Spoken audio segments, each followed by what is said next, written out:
Assalamualaikum warahmatullahi wabarakatuh.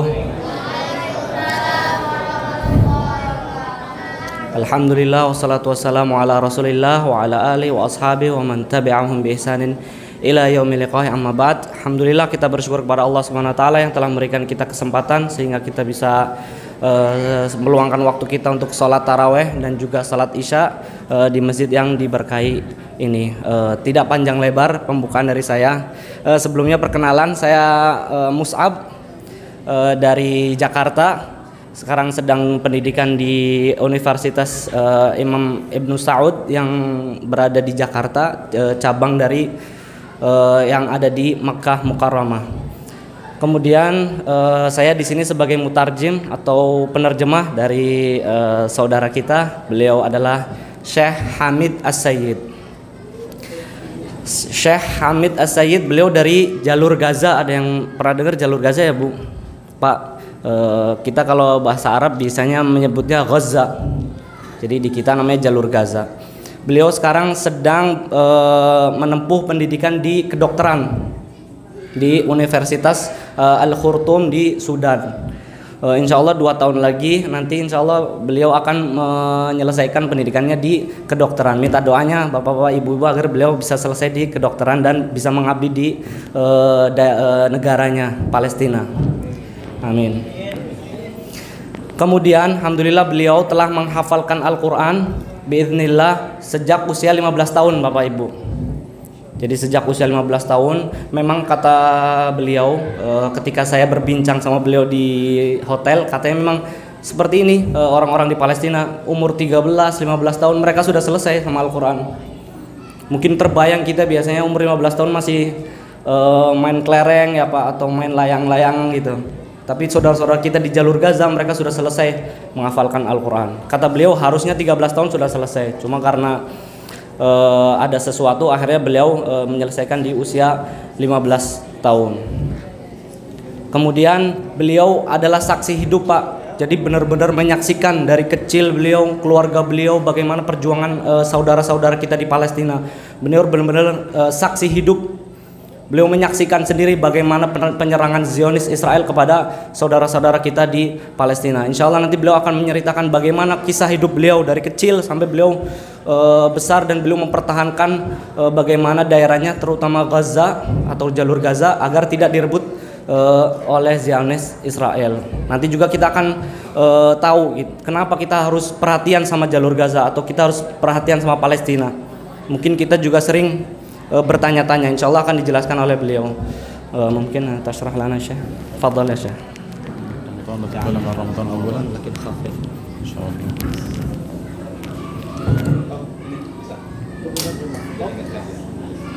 Assalamualaikum warahmatullahi wabarakatuh.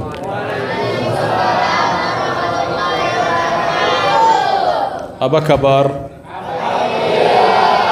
الحمد لله. أولا نريد أن نتحدث عن فضائل شهر رمضان، شهر القرآن، كما قال ربنا تبارك وتعالى في سورة البقرة: شهر رمضان الذي أنزل فيه القرآن. كما تعلمون أن شهر رمضان فيه ليلة القدر. ليلة القدر خير من 1000 شهر. كما تعلمون أن القرآن الكريم أنزل في شهر رمضان. قال ربنا تبارك وتعالى: إنا أنزلناه في ليلة القدر. وكما قال النبي صلى الله عليه وسلم: خيركم من تعلم القرآن وعلمه. وكما قال النبي صلى الله عليه وسلم أيضا: من قرأ حرفا من كتاب الله فله به حسنة، والحسنة ب10 أمثالها. لا أقول ألف لام ميم حرف، ولكن ألف حرف ولام حرف وميم حرف. فهذه مقدمة بسيطة حببت أن أقدمها لكم عن فضائل شهر رمضان المبارك. Ya, untuk yang pertama beliau menyampaikan bahwasannya kita sekarang berada di bulan berkah, untuk bulan suci Ramadan. Beliau mengingatkan untuk kita menjaga Al-Quran, Bapak-bapak dan Ibu. Jadi kita perbanyak baca Al-Quran di bulan Ramadan. Mengapa? Kata beliau, karena di bulan inilah Al-Quran diturunkan. Jadi syahrul Ramadan alladzi unzila fihi Al-Quran. Jadi di bulan Ramadan lah diturunkannya Al-Quran, kata beliau. Maka perhatian kita terhadap Al-Quran harusnya lebih daripada bulan-bulan yang lain. Dan kita sepertinya tidak menemukan waktu yang bagus gitu untuk kita bisa membaca Al-Quran, bisa mentadabburi Al-Quran kecuali di bulan Ramadan. Biasanya kita di bulan-bulan berikutnya akan tersibukkan dengan dunia. Maka beliau mengingatkan untuk ayo kita fokus kepada Al-Quran. Dan beliau juga mengingatkan malam Lailatul Qadar, sehingga kita meningkatkan ibadah kita, terutama ketika nanti mendekat di Idul Fitri yang nanti akan kita hadapi insyaallah. وأما الفقرة الثانية فإنني سأتحدث فيها عن مكانة أرض فلسطين.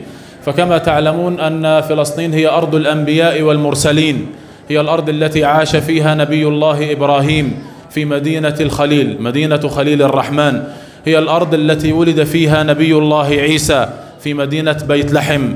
هي الأرض التي عاش فيها نبي الله صالح في مدينة الرملة. هي الأرض التي عاش فيها نبي الله يحيى وزكريا ومريم عليها السلام. هي الأرض التي عاش فيها نبي الله موسى في مدينة أريحة. هي الأرض التي عاش فيها الصحابي الجليل أبو عبيدة بن الجراح رضي الله عنه. هي الأرض التي عاش فيها الكثير من العلماء الكرام الأجلاء، فمثلا الإمام الشافعي ولد في مدينة غزة، كذلك الإمام الطبراني نسبة لبحيرة طبرية، كذلك الإمام ابن حجر العسقلاني أيضا ولد في مدينة عسقلان، ومدينة عسقلان تقع بالقرب من مدينة غزة. هذه من الناحية المكانة الدينية. أيضا قال ربنا تبارك وتعالى في مطلع سورة الإسراء: سبحان الذي أسرى بعبده ليلا من المسجد الحرام إلى المسجد الأقصى الذي باركنا حوله. هذه من الناحية المكانة الدينية. أيضا النبي صلى الله عليه وسلم كما تعلمون صلى بالأنبياء جميعا في ليلة الإسراء والمعراج في المسجد الأقصى المبارك، وصلى بهم النبي صلى الله عليه وسلم إماما، كما أسمع ذلك في التحريم. في التحريم يوجد في التحريم الذي يوجد قبل الصلاة: يا من أسرى والناس نيام صليت بالناس، يا من صليت بالأنبياء والناس نيام، أسري به وصلى بمن في الأرض ومن في السماء والناس نيام. في التحريم هذا يتكلم عن ليلة الإسراء والمعراج، عن الليلة التي صلى فيها النبي صلى الله عليه وسلم بالأنبياء جميعا في المسجد الأقصى المبارك.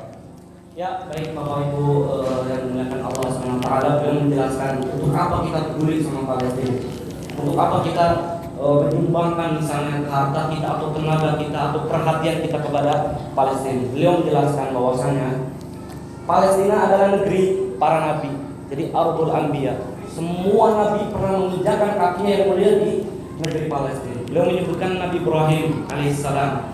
Beliau pernah berada di daerah namanya Khalil, dan sampai detik ini masih ada daerahnya namanya Al-Khalil. Kemudian ada juga Nabiullah Musa pernah menginjakkan kakinya di daerah namanya Ariha.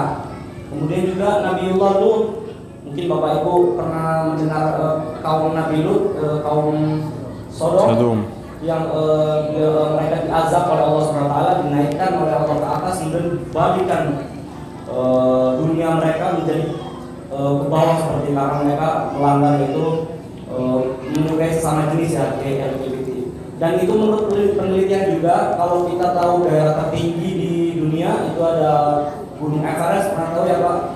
Itu kalau daerah paling rendah itu ada di Ariha. Dikarenakan dari kejadian tadi yang diangkat oleh Allah, kemudian benar-benar dimasukkan tanahnya ke dalam lebih bawah daripada permukaan laut. Kemudian juga ada Nabiullah Isa alaihissalam. Nabi Isa dilahirkan di Bait Lahim namanya. Sampai sekarang daerahnya masih ada. Kemudian Bapak Ibu yang dimuliakan Allah, ada juga beberapa ulama yang dilahirkan di Gaza seperti Imam Syafi'i. Sebagian kita bermadzhab Imam Syafi'i. Syafi'i hidup di Gaza. Jadi beliau pernah menuntut ilmu di Gaza dan hidup dilahirkan di daerah beliau yaitu Gaza. Kemudian juga ada Ibnu Hajar al-Asqalani, kemudian juga ada Imam Tabrani. Banyak ulama-ulama yang telah mengajarkan ilmunya kepada kita, menginjakkan kakinya di negeri Palestina. Kemudian juga ada para sahabat Nabi, yaitu Abu Ubaidah bin Jarrah, sampai bahkan meninggal di negeri Palestina. Dan Bapak Ibu yang dimuliakan Allah, pernah ingat kisah Isra Mi'raj, yaitu diangkatnya Allah SWT menuju langit ketujuh. Maka kejadian Isra Mi'raj adalah Allah memperjalankan Nabi Muhammad SAW dari Makkah menuju ke Baitul Maqdis. Bapak Ibu biasanya ditempuh dengan jalur darat itu 2 bulan menggunakan keledai misalnya atau kuda ketika zaman itu sekitar 2 bulan. Dengan izin Allah SWT hanya sebagian malam saja Allah berjalankan Nabi Muhammad dengan menggunakan kendaraannya apa Bu? Dengan mengendarai buruk. Itu biasanya ditempuh 2 bulan. Tapi dengan izin Allah hanya sebagian malam saja Rasul bisa sampai ke Baitul Maqdis, kemudian mengikatkan buruknya di Haitul Buruk. Dan kalau kita nanti insya Allah kita bisa berkunjung ke Baitul Maqdis. Amin. Kita nanti bisa lihat Haitul Buruk di mana Nabi Muhammad SAW mengikatkan buruknya di tembok itu. Hait itu tembok. Kemudian Nabi Muhammad SAW menyolat sholat bersama para nabi, semua nabi yang kita tahu 25 nabi dan rasul sholat di Baitul Maqdis dengan Nabi Muhammad SAW. Maka Bapak Ibu yang dimuliakan Allah, begitu mulianya tanah Arab.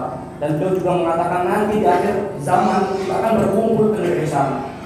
Dan salah satu daerah di negeri Syam adalah Palestina. Jadi insya Allah menceritakan beberapa kisah tentang keluarga beliau di Palestina. Fadhal ya kisah.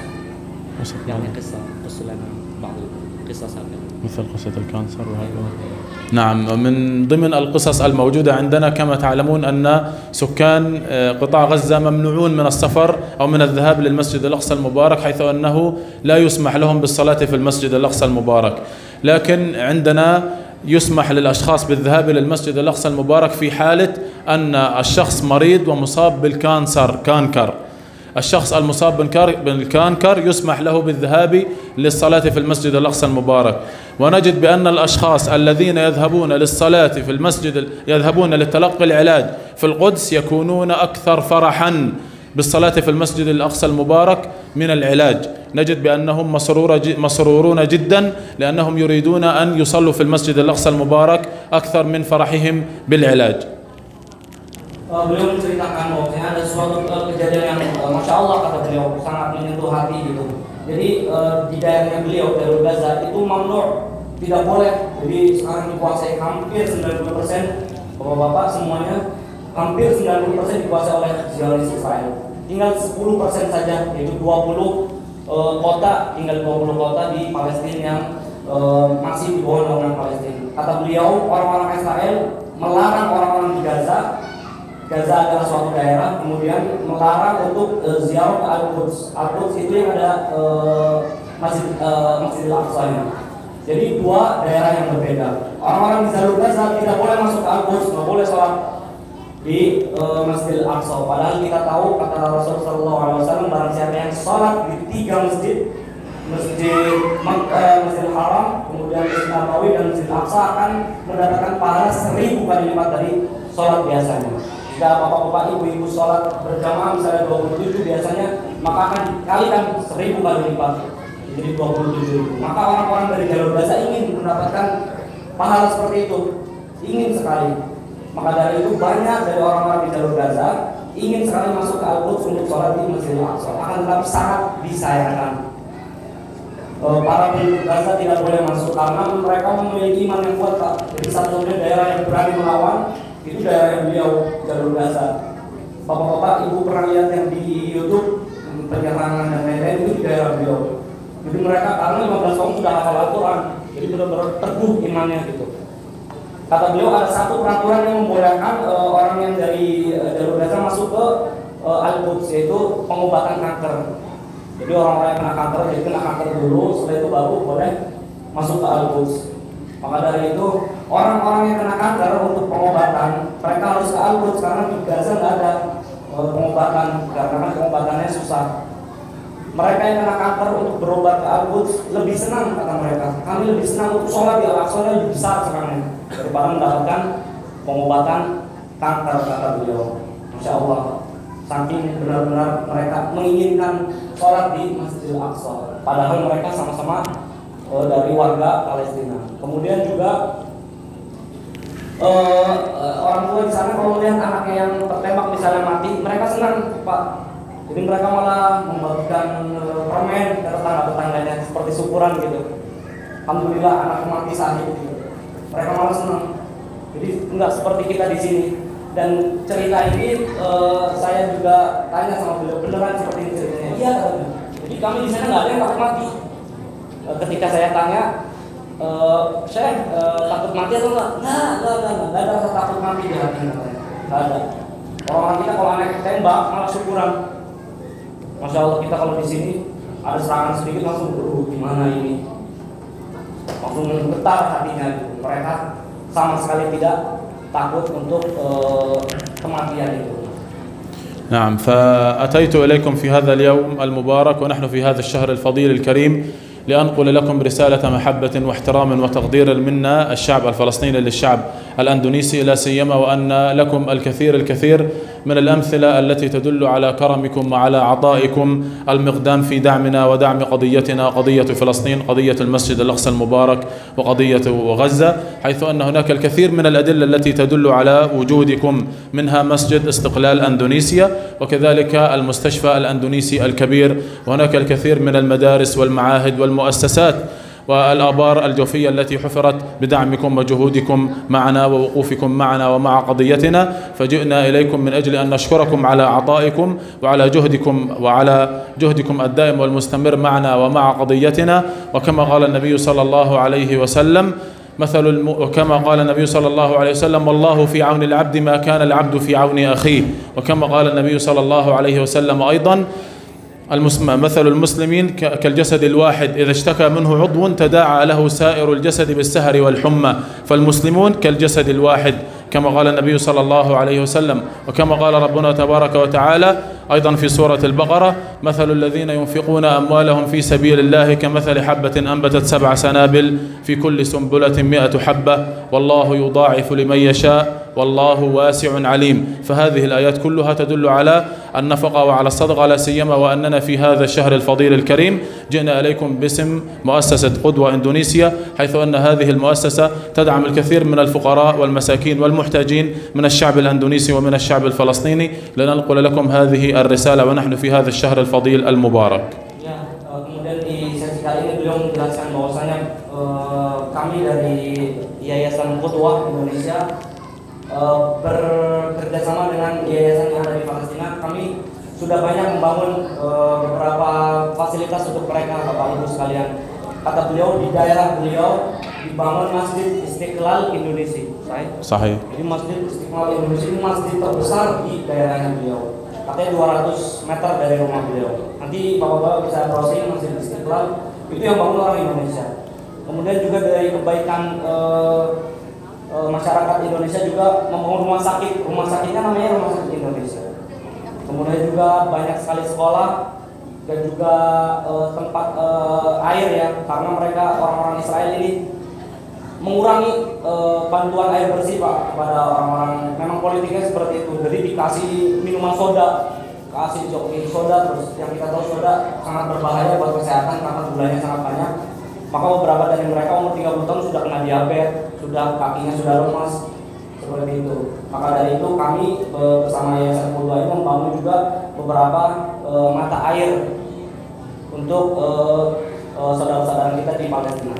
Bapak Ibu yang dimuliakan Allah SWT, Rasul SAW bersabda, pertolongan Allah SWT berada di atas hambanya ketika hambanya menolong saudara-saudaranya.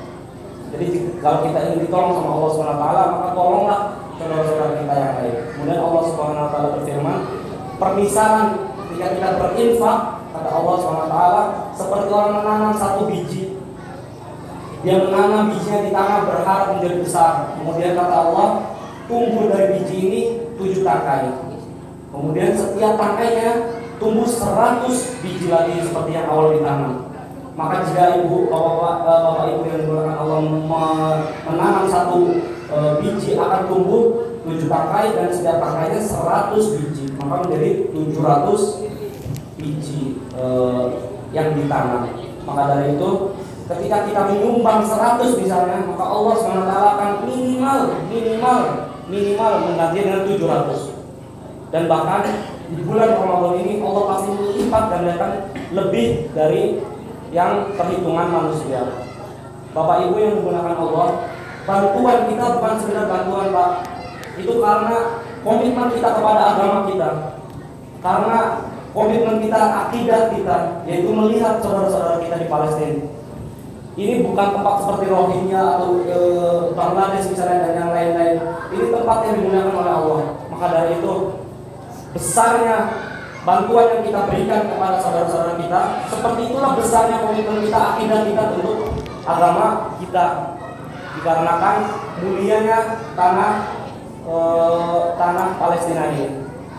Maka dari itu jamaah yang menggunakan Allah SWT, nanti akan ada penggalangan dana. Silakan jika ingin menyumbangkan dananya bisa menyumbang ke yang berjalan ya Pak. Nanti akan ada yang berjalan. Kemudian kata beliau ada yang kalau ada yang mau menyumbang dengan jumlah besar misalnya, beliau insya Allah akan memberikan shalnya yang sekarang beliau pakai untuk sebagai hadiah, bukan untuk balasan sama sekali. Allah SWT yang mau balas. Jadi bukan saya yang mengatakan, tapi Allah SWT yang akan membalas kebaikan dari Bapak Ibu sekalian. Maka itu kita harus beriman, artinya kita percaya sama Allah. Beliau akan memberikan shalnya yang sekarang dipakai untuk bagi jemaah yang mau menyumbangkan jumlah besar. Bebas, ada yang mau mengatakan saya sudah menyumbangkan dengan jumlah besar. Sebelumnya saya tanya, Bapak Ibu siap untuk menyumbang untuk saudara-saudara kita Palestina? Coba kurang semangat. Siap Bapak Ibu untuk menyumbang saudara kita Palestina? Akhir. Insya Allah. Untuk shalnya silakan, ada yang sebelum bukan untuk ria atau apa ya, silakan untuk menyemangati teman-teman saudara bawa yang lainnya. Silakan jika ingin. Jangan khawatir nanti misalnya uangnya cash atau gimana, enggak. Nanti kalau misalnya transfer kita sudah menyediakan kartu untuk misalnya yang tidak membawa duit cash. Yang penting kita berani dulu gitu.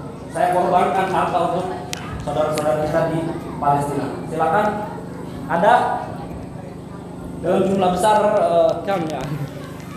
Yani al-adad كم لا المبلغ يعني حصل على هذا. لا بأس حصل على هذا كم مبلغ؟ فوق المليون. Siapa?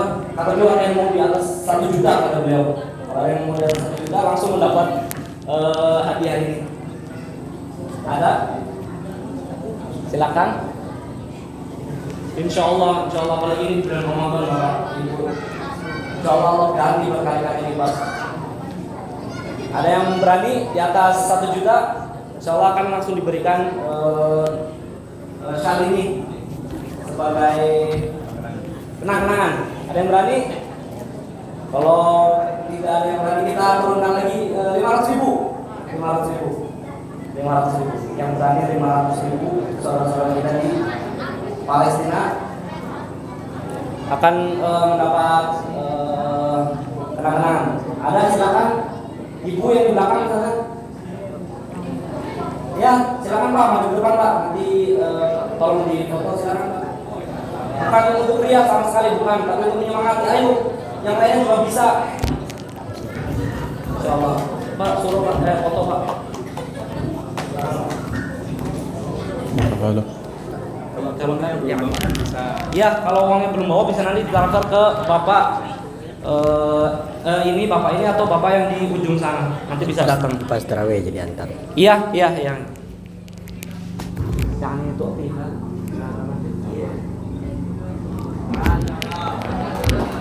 Silakan Bapak Ibu. Ada yang mau nyumbang jumlah besar tapi belum membawa uangnya, bisa Bu lapor ke sini. Jadi langsung diberikan rekeningnya untuk bisa transfer. Dan bisa dikasih kwitansinya malam ini juga. Iya bapak-bapak, ibu-ibu nggak punya kesempatan ke Masjid Aqsa, sekarang orangnya ada di sini, Dr. Hafid. Kita bisa bantu dan Allah lihat bapak-bapak, ibu-ibu tidak akan disia-siakan sama Allah. Sedekah yang akan kita berikan kepada beliau. Ada lagi yang nggak mau duit cash bisa nanti transfer. Jadi kita sudah sediakan kartu untuk bagi siapa yang mau transfer. Nanti datang ke kemana Pak? Bisa ke saya? Iya, datang ke Pak ini setelah selesai terawih nanti bisa Ya, Pak. bisa langsung ke saya, ke ketua masjid atau sekretaris masjid, ya, ngubungin bagi yang ingin transfer. Kalau mau yang ingin langsung ketemu dengan Syekh juga, langsung minta doanya, bisa ke guest house Haris Mulia. Ya. Guest house Haris Mulia, beliau nginap di sana sekitar 3 malam ya. 3 malam nginap di sana. Bisa bertemu langsung dengan beliau, menyampaikan donasinya, mungkin 10 juta langsung didoakan beliau gitu kan. Silakan. Kalau mau transfer nanti bisa ngubungin saya. Ya, harta yang sesungguhnya yang akan kita temukan di kehidupan kita, Pak, adalah harta yang kita infakkan. Karena harta yang tidak diinfakkan akan habis. Ada kebutuhan anak sekolah, ada untuk makan dan lain-lain. Wallahi bapak-bapak, ibu-ibu yang dimuliakan Allah, kita akan temukan harta kita yang sesungguhnya di akhirat. Itu harta yang kita infakkan. Kata Rasulullah SAW bersabda, anfik alaih. Barang siapa yang mau berinfak padaku, aku akan infak kepada yang mau berinfak kepada. Dan harta itulah yang nanti akan kita bawa kekal abadi, Pak. Ibu-ibu yang punya harta dilebihkan oleh Allah, kemudian pengen hartanya nggak mau lepas, hartanya harus ikut sama aku. Sedekahkan, Bu, sedekahkan, Pak. Karena itu akan menjadi penolong kita nanti di akhirat. Itu seperti kata Rasulullah SAW. Untuk selanjutnya mungkin nanti bisa yang mau transfer atau yang mau cash bisa ke Pak Aziz Rahman. Pak Aziz Rahman, kemudian nanti bisa disampaikan ke obsesi apa. Oke, mungkin sekian saja dari kami karena waktu juga untuk sholat tarawih. Dengan maaf